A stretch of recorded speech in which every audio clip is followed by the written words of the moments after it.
What's up, guys? It's Stephen and Christian here with Hey, the guys. Exodus Group. We're on our part 2 of our inspection series, just kind of helping lay out why we do inspections, what the inspection process looks like, how it can be a benefit and a blessing to you as a buyer and as a seller, honestly.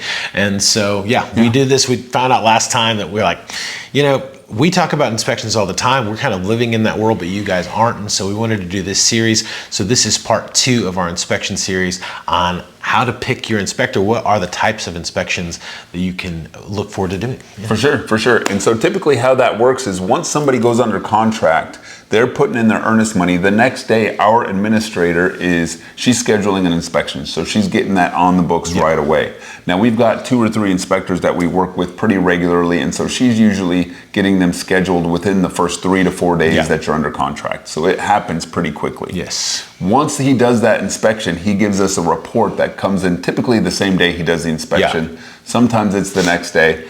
And then we take that report and then we decide what things need to be fixed prior to us buying the house. Yeah. And most of those reports are just to prepare you are going to be really long. Like the job of the inspector is to find everything and anything that you might need to know about with that house. And so then typically part of knowing a really good inspector is having him kind of give you the highlights. These are the big ticket items. And so we can kind of have an educated discussion about what we need to ask for in repairs, what we need to do, and what you need to expect to maybe have to take on, when you move into the home, if that's the route that you want to take as well. So Absolutely. And when you're going under contract, when you're getting ready for this process, essentially the seller's going to fill out what's called a property condition disclosure. He's going to tell you everything that he knows wrong about the house. He doesn't know everything. Nobody does. Yeah. And so essentially when that inspection happens, you're going to discover all these things that were wrong with the house that the seller didn't disclose to you, which is typical. It happens on every single transaction. And when we get that list, essentially when you sign the contract, you and the seller are agreeing that you're going to negotiate out these repairs in good faith. Yes. So both people are going to come to the table and come to some kind of reasonable solution to get the deal done. That's right. Yeah. And we'll talk about the negotiation process in our next video, but we're really good at that part, so you have nothing to worry about. Absolutely. Yeah. And I think Stephen might have mentioned this already, but those inspection reports are usually like 10 to 15 pages long. Yeah.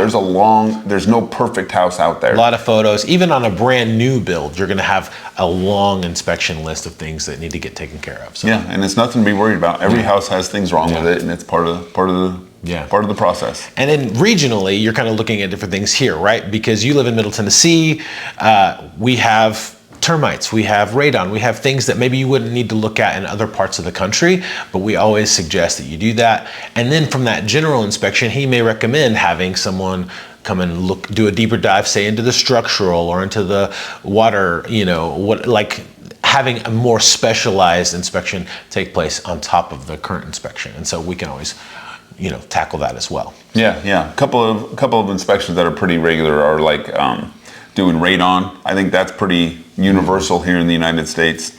And then after that, like structural repair, air quality, mold, termites, all those things are things that get inspected during that process. Those are things you want to look out for. Yeah. So that's typically what an inspection period looks like. 7 to 10 days, something like that. And then we have like a period for negotiating and coming to terms on all of that after that. And then you're off to the races. And typically this is the time when the transaction will go through, or you'll decide not to. And so we try to get through this as quickly as we can, as we said in the last video, and we try to make sure that that's as smooth as possible for you to be able to do that. Yeah. Chances of a contract falling out after that inspection period go way down. That's right. Yeah. For sure. So, all right. See you guys so much, next guys. We'll time. see you for round 3. Round 3. All right. See ya.